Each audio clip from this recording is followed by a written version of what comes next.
Okay, this video is kind of made specifically for darkbiomechanical.jk on my Instagram feed. He's a cool dude, and he makes these really, I don't know how to describe it, kind of cloudy, smeary uh, pieces that are really cool, and they've kind of inspired some of the stuff I've been doing. And for example, like some of this smeary stuff, cloudy stuff. Let's see. This one's kind of abstract and weird. But anyway, this is kind of made specifically with his stuff in mind.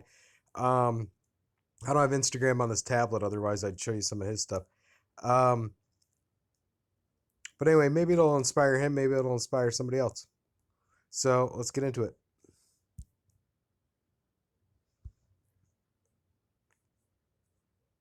All right, I'm just gonna hit start drawing. We'll take it from a blank canvas.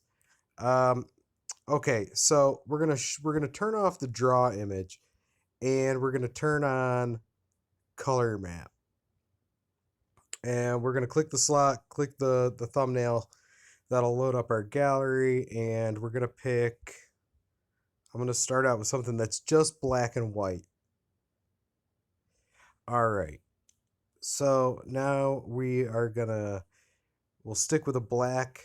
Actually, no, we don't. We're going to change the opacity and the hardness. When you're using a paint layer, the color you're using does not make a difference. It's all being sourced from the color map itself.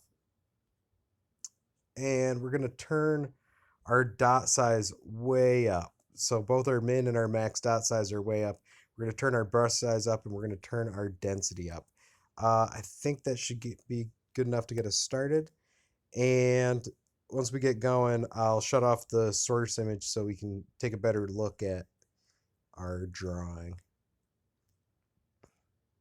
Okay, so you'll notice with the giant dot size and the very low opacity and the very low hardness, you'll see that our source image, our color map is coming in very cloudy, very let's say it's inaccurate. So now as we turn the detail down, or as we turn the dot size down, that's going to make the our color map more and more present. So we'll just keep doing that, and we can make the brush size smaller so we have better control of where the dots land. And as we continue, you'll see more and more detail gets picked up from the map.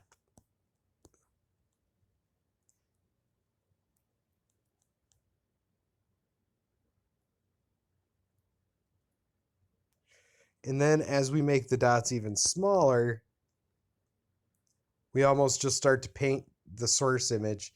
And I'll click back to the source image so we can take a reference. So as the dots get smaller, we're just basically painting our image right onto the canvas. And